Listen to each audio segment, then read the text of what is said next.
Bonjour à tous et ravi de vous retrouver pour une nouvelle journée d'IDF1 chez vous. Nous sommes à l'extérieur aujourd'hui, juste à côté de la Défense, enfin plutôt derrière, nous sommes à Nanterre.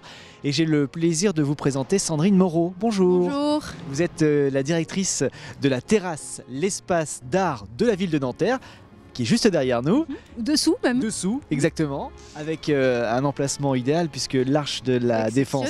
Exceptionnel, ouais. Alors depuis quand existe la terrasse ?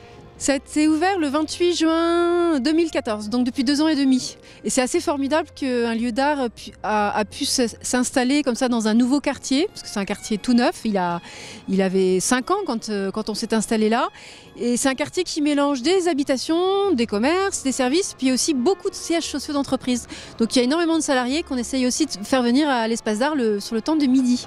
Un lieu de promenade. C'est un lieu de promenade, effectivement, le quartier des terrasses, puisque c'est un projet urbain qui a pour objectif de recoudre la ville. C'était le projet urbain qui a été dessiné en 2004. Et cette promenade, à terme, elle ira de l'Arche de la Défense à la Seine, donc près de 3 km à pied. Aujourd'hui, on peut faire pas de façon continue, c'est 3 km, mais on peut faire au moins pas loin de 2 km déjà à pied sur ce mail qui longe des immeubles d'habitation et de sièges sociaux. Et c'est très très ouvert, c'est une perspective exceptionnelle et c'est une perspective historiquement qui est intéressante, ça s'appelle aussi le Grand Axe et c'est le prolongement du dessin du jardinier de Louis XIV, le nôtre, qui a dessiné la perspective des Champs-Élysées, donc entre le Louvre et le pont de Neuilly. Donc on est là dans le prolongement entre la Défense et Saint-Germain-en-Laye, si on voulait aller jusqu'au bout. La terrasse, alors qu'est-ce qu'on y trouve à la terrasse ? Alors la terrasse, on peut y visiter 4 expos différentes par an, un programme chaque saison d'événements, ça peut être des petits concerts, des formes chorégraphiques, des conférences. Et puis c'est un lieu aussi, j'espère que les gens puissent se détendre. Je vous ai parlé des salariés, mais ça peut être aussi en famille le samedi après-midi ou des habitants du quartier. C'est un lieu aussi où le mardi soir, les jeunes et adultes peuvent pratiquer le dessin et la peinture. Il y a un atelier de pratique amateur. C'est un lieu où le mardi soir, après l'école, on accueille des jeunes enfants et puis des cours d'histoire de l'art aussi de la faculté. Donc c'est un lieu où on peut trouver donc des œuvres d'art contemporain et puis on est accueilli par des médiateurs qui nous font visiter, si les visiteurs le souhaitent, l'exposition. Donc c'est un lieu de connaissances et de sensations. Plein de choses à faire, et bien c'est ce que nous allons faire, nous allons visiter, on va descendre juste sous nos pieds pour découvrir la terrasse. Je suis toujours avec Sandrine Moreau, nous sommes cette fois-ci entrés à l'intérieur de cette terrasse. Donc on était juste au-dessus tout à l'heure pour cette belle exposition qui s'appelle Urbanisme sur papier, Urbanism on Paper. Alors qui sont les artistes qui participent ? Alors c'est Olivier Gourville qui est un peintre qui habite à Paris. C'est Marjorie Wellich qui est également une artiste peintre et poétesse qui habite à New York. Et l'urbaniste Muriel Pagès qui habite à Paris. Donc vous voyez, l'intérêt c'était de croiser et des artistes et des urbanistes. C'était la transversalité comme enjeu de cette exposition. L'idée est venue comment ? C'est une proposition d'Olivier Gourville que je connais parce que c'est un peintre dont on connaît bien la peinture, en tout cas dans le réseau de l'art contemporain, de la peinture contemporaine en France. Et puis également, il anime un réseau de recherche en peinture contemporaine. Et c'est Olivier qui, sachant que la terrasse Espace d'Art est très attentive à la question de la ville et de la construction de la ville, m'a proposé d'exposer sa proposition. Des expositions très variées tout au long de l'année. Vous en avez fait 7 déjà depuis la création de l'espace ? Voilà, l'espace est ouvert donc depuis 2014. C'est notre 7e exposition. La fois précédente, on avait abordé la question des data, donc comment les artistes représentent les données. L'exposition précédente, il y a 1 an, c'était sur les représentations de la prison. Sujet délicat mais qui nous a permis de travailler avec la Maison d'Arrêt de Nanterre. Et puis avant on parlait du temps, ça s'appelait aire de repos, ça s'appelait un moment d'éternité dans le passage du temps, donc plein de sujets transversaux. Toujours des entrées gratuites ? Absolument, c'est gratuit. Donc c'est un lieu municipal de la ville de Nanterre qui est soutenu par le ministère de la Culture, le département et la région. Mais que ce soit donc les visites de groupe pour les scolaires ou les individuels en semaine ou le samedi, c'est gratuit. La terrasse, un lieu qui accueille des artistes, ouvert au public gratuitement. Et nous allons parler de cette exposition qui a lieu en ce moment. Alors, elle s'appelle comment? Rappelez-nous, Sandrine. Urbanisme sur papier, Urbanisme on paper, parce qu'il y a une artiste américaine, donc on a doublé le titre. Et elle réunit 2 artistes, donc Marjorie Wellish qui vit à New York, Olivier Gourville qui vit à Paris, et l'urbaniste, qui n'est pas artiste, mais l'urbaniste Muriel Pagès qui vit à Paris.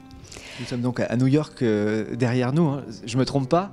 Oui, absolument. Donc, dans cette série, où on reconnaît le bleu, le vert, le noir et un peu le beige, Marjorie Wellish, je crois, propose de façon très imaginaire, de façon très abstraite, les plans de la ville moderniste, parce qu'on retrouve cette grille un peu des rues de New York.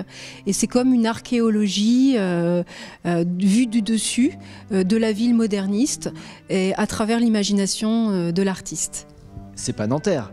Non, non, non. Enfin, ça pourrait être, mais en l'occurrence, c'est vraiment une référence très précise, je pense, à la ville de New York. Vue du dessus, avec ce texte derrière, qui est un peu caché aussi par les tableaux. Marjorie Wellish et Olivier Gourville, ils conçoivent vraiment la création comme un échange entre artistes. Donc, ils échangent depuis 15 ans par mail.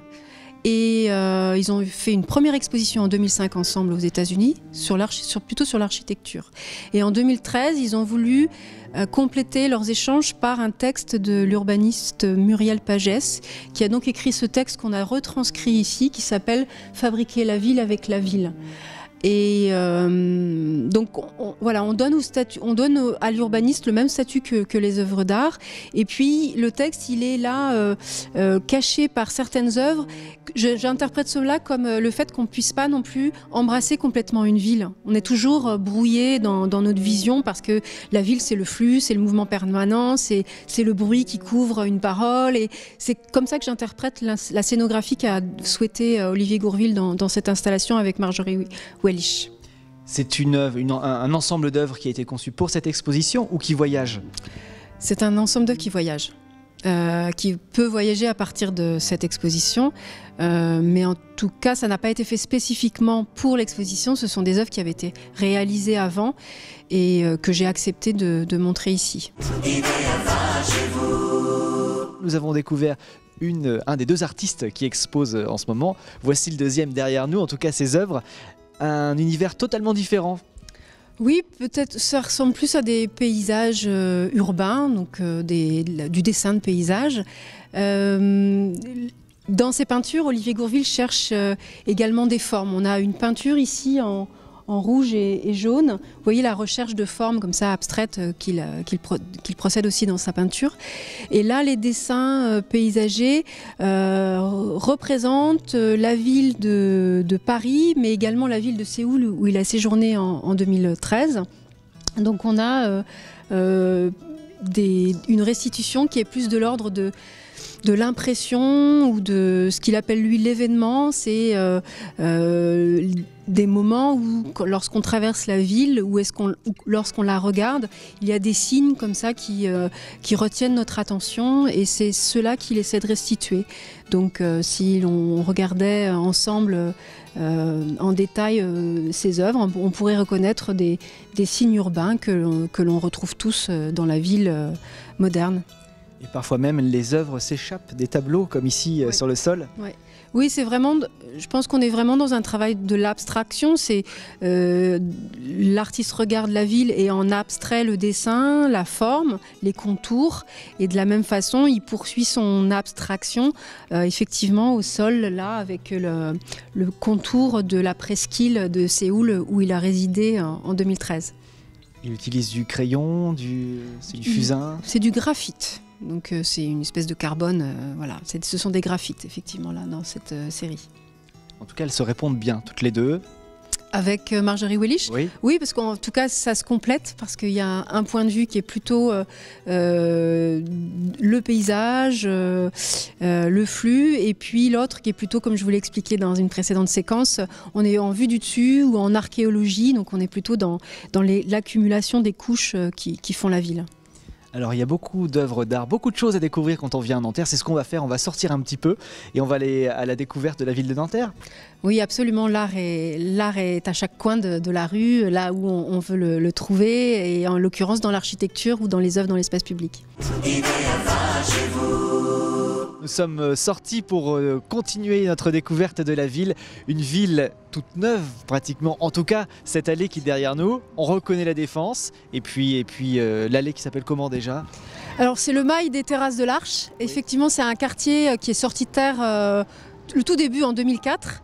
Et c'est un projet urbain pour recoudre la ville. Ici, il y a quelques années, il y avait une autoroute désaffectée avec des piliers, etc. Donc là, on a un projet urbain qui prolonge la Défense, qui prolonge même l'axe historique dessiné par le jardinier de Louis XIV, le nôtre, entre le musée du Louvre et le pont de Neuilly.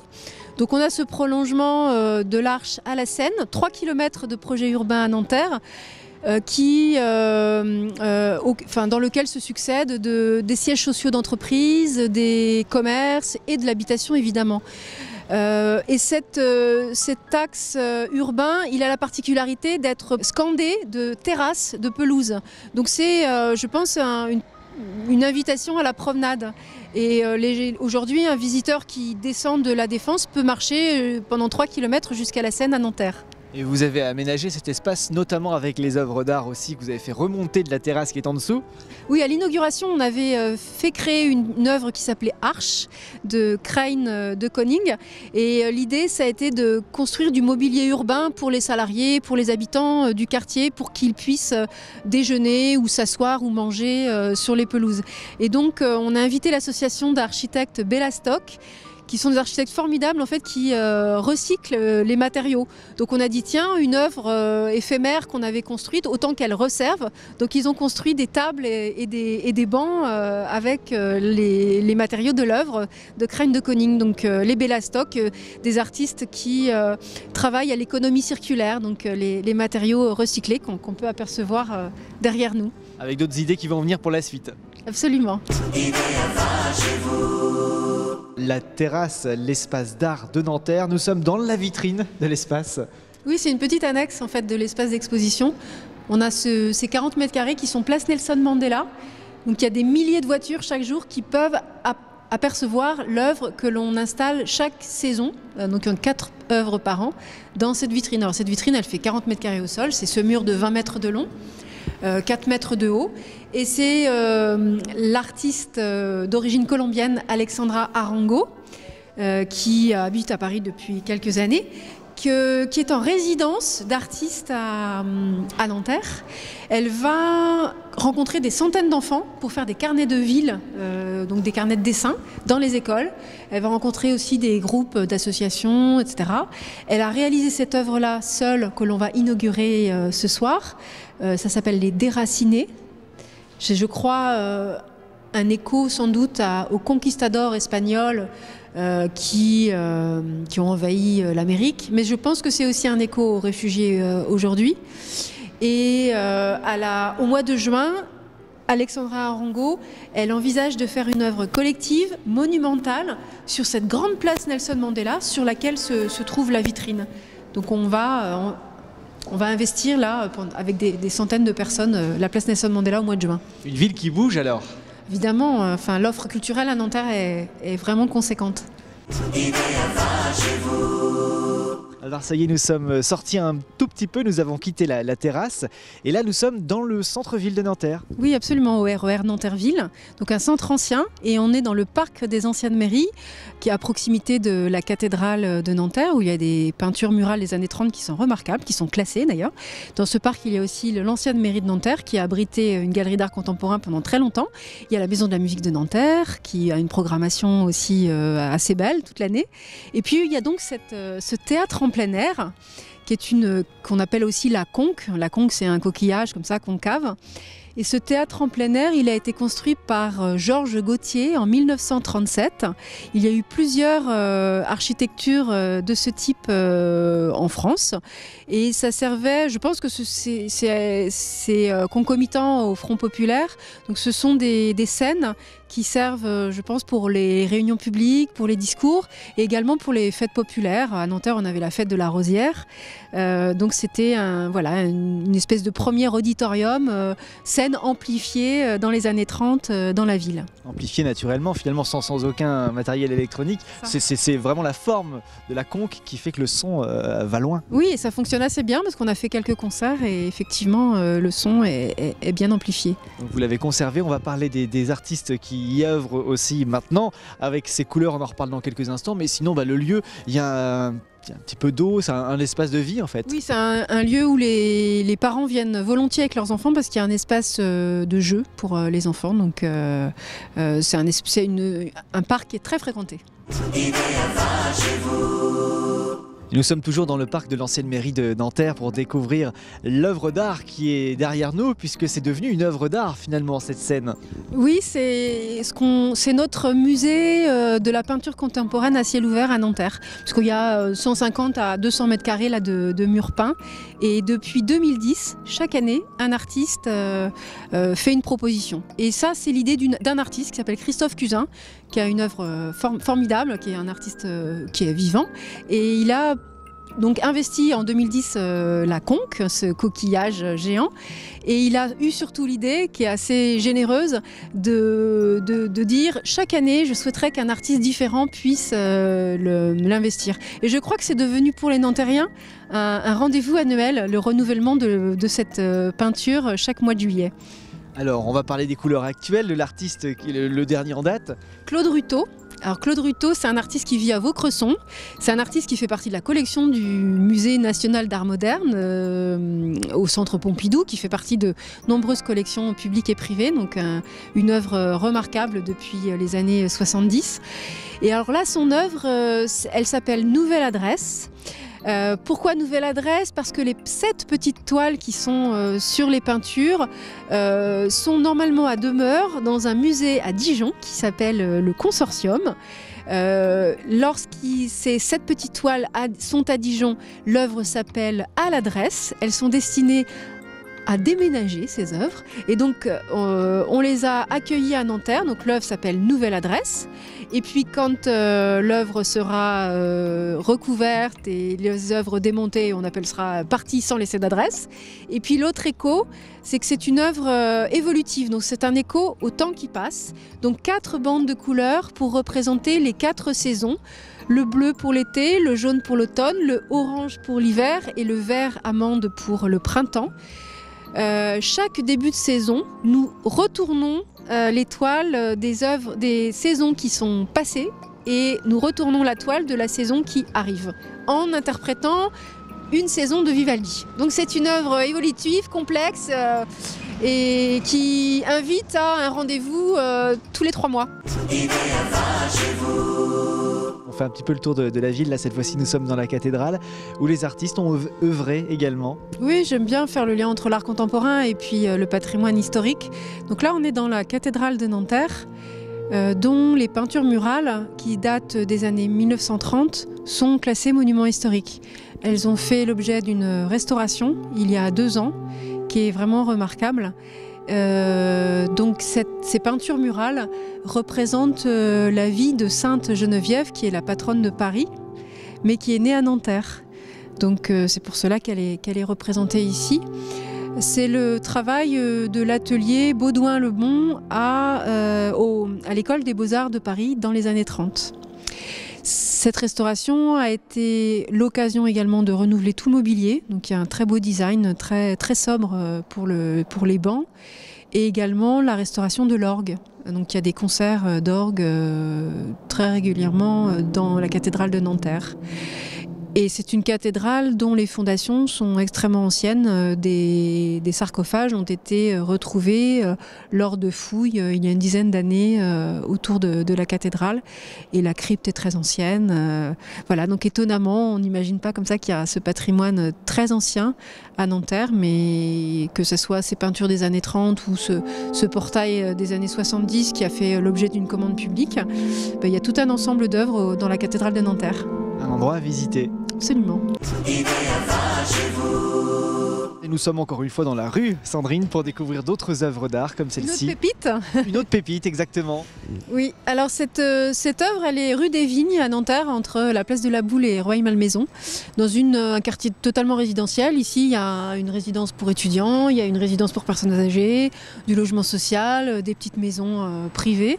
Et puis le promoteur, si je peux le citer, bien sûr. Filia, donc c'est en 2006, il a donc contacté la ville de Nanterre en disant nous souhaiterions mettre une partie de l'argent dans une œuvre d'art.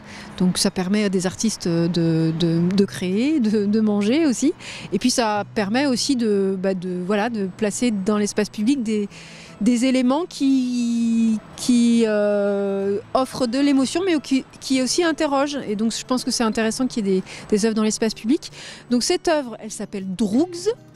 Droogz, d'accord. Voilà, Droogz. Et c'est l'œuvre de deux hommes qui s'appellent Franck et Olivier Turpin, qui sont deux frères, lesquels ont, pendant une quinzaine d'années, après avoir fait tous les deux les Beaux-Arts en Bretagne, ils habitent à Paris, ils faisaient des œuvres ensemble.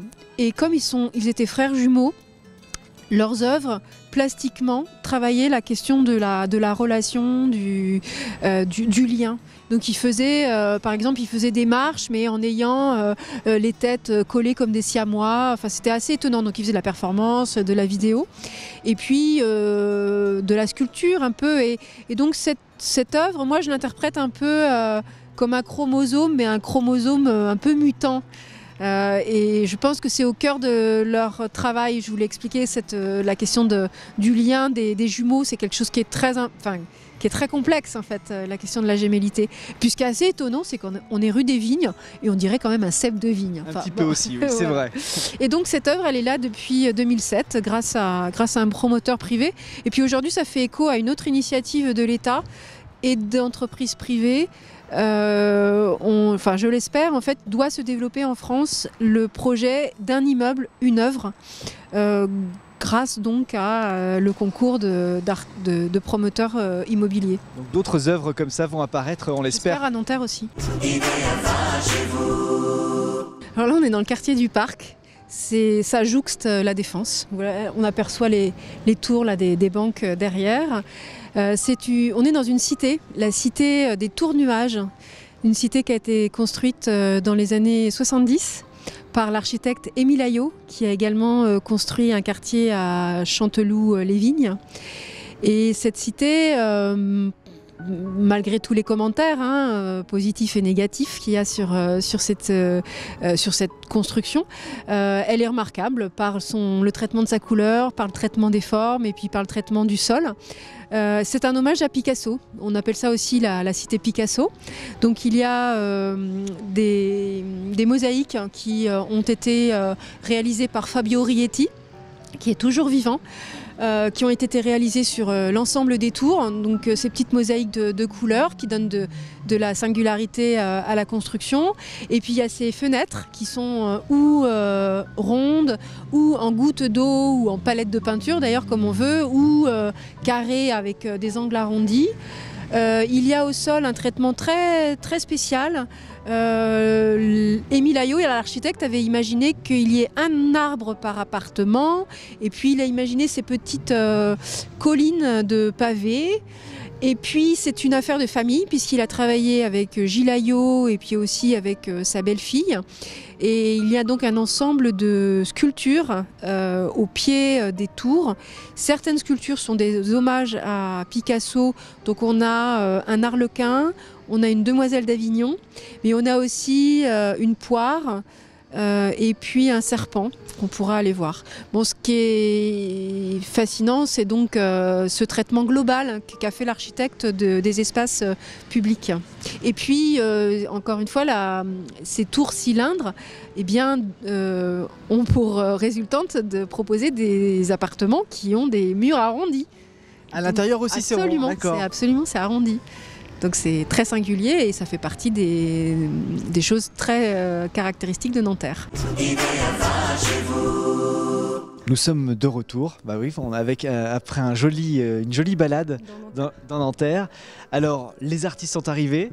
Oui, effectivement, donc cette saison, nous accueillons à la terrasse pour l'exposition Urbanisme sur papier, Urbanisme on paper, Marjorie Wellish, qui vient de New York, Olivier Gourville, qui est également, comme Marjorie, artiste plasticien, et Marjorie est aussi poétesse. On a Muriel Pagès, qui elle n'est pas artiste plasticienne, qui est urbaniste, mais c'est un lieu de croisement, la terrasse, un lieu de transversalité. Donc on a à cœur de faire rencontrer comme ça différentes disciplines. Et puis dans la vitrine de la terrasse, Alexandra Arango, qui, je le dis, qui vit en Seine-Saint-Denis, mais qui vient de Colombie et qui est en résidence surtout à Nanterre et qui va rencontrer de nombreux enfants et adultes pour différentes créations. Donc grâce à vous, on a vu que Nanterre était une ville qui bougeait artistiquement aussi surtout. Oui, c'est une ville qui est à la fois riche historiquement et qui connaît une très belle dynamique pour demain. La terrasse, on va parler des horaires d'ouverture. Alors c'est ouvert du mardi au vendredi de 12h à 18h, ce qui permet aux salariés de venir le midi, et le samedi de 15h à 18h, également pendant les vacances scolaires, et c'est surtout gratuit. C'est gratuit avec des expositions qui changent régulièrement. Toutes les saisons. Et vous êtes accueillis, si vous le souhaitez, voir les œuvres avec systématiquement un médiateur culturel qui vous donne aussi des éléments de lecture des œuvres. Je vais féliciter les artistes, bravo, merci à vous. Et puis j'espère que en tout cas, vous êtes bien accueillis à Nanterre, visiblement. Très bien accueillis, oui.